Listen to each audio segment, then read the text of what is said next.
discuss the conference with political commentator Thabo Shole Mashau, who joins us now also virtually. Thank you very much for your time. Now, I don't know, I think at some point maybe the media got it wrong. We all thought that the conference was expected to kick off today. Generally, thank you so much for having me, Masejo, and good afternoon to your viewers. Generally, ANC conferences are meant to start today and get the nitty-gritties, the logistics.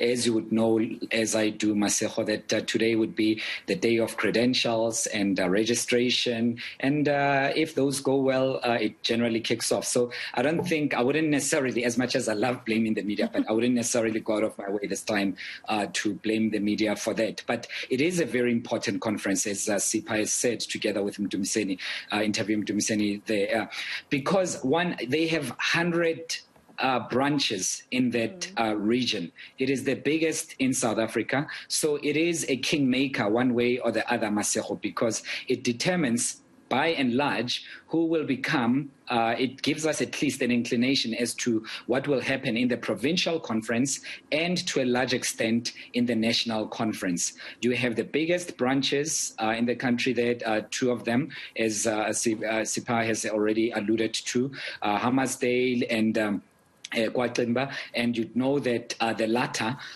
used to have, actually in 2017, it had about 4,000 members, but now it has been reduced to less than 890 or so members. But now the strong one is Hammarsdale with about 1,800 members. So with those big numbers, it's only fair that the country's eyes are cast on this conference, regional as it may be, because it sets the tone for what will happen in December.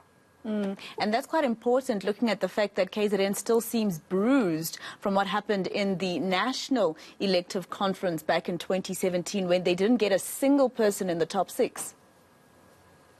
Certainly, and this time they would want to consolidate themselves to come out even stronger, but that is not a fait accompli simply because they are divided, and that division is a microcosm of what's happening on the national platform. On one hand, you have Zanele Gumede. You remember that she is no stranger to South Africans at all, especially no stranger to the South African political controversy platform. There is an issue of the 340 million rand waste management matter that is also outstanding.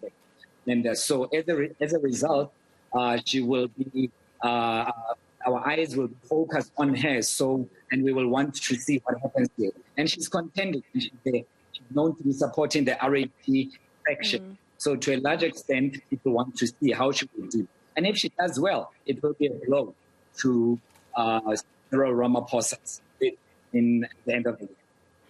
Definitely. I mean, we already heard Tabani Nyawasa speaking to my colleague Siphamandla Goke a little earlier on, saying that he believes that Cyril does deserve a second term. I really doubt that Zandile Gumede would have the same sentiments. But I just want to pick your brain when it comes to Gumede contesting as that chairperson position in a region as big as eThekwini. When you look at the ANC, what does this say? That can the viewers or can South Africans view the ANC as a party that will allow somebody who has that type of reputation right now, her trial still on, to allow a person of that kind of reputation contest in such a big region? Well, the ANC, as we've seen, Zanele is already contesting. Her name is out there going against Tabani Nyawase. And the ANC may want to pull what they did in Mpumalanga once after, and then to look at the issues after the conference. And maybe they would approach her, if she wins, that is, they would approach after the conference and say, maybe perhaps to her, listen, you can't continue. There are charges, serious charges against you. Until they've been set aside or until you've been proven innocent somehow, you need to just give us a little bit of a break, and step aside rule may just kick in there.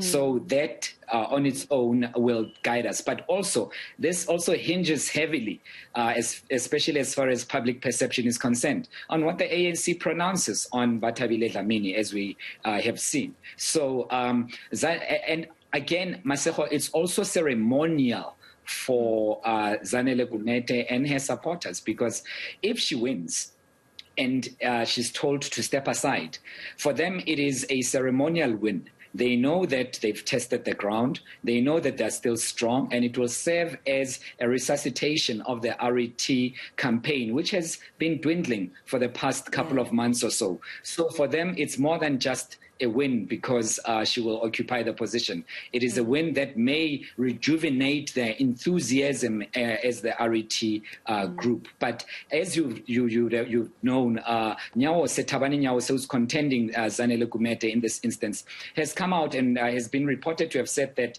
out of the 100 branches, he's been nominated by 54. So he's going into this one very, very confident. And given the balance of power and the balance of forces within the ANC, it is President Cyril Ramaphosa's campaign that is far stronger. But will it find resonance in eThekwini region?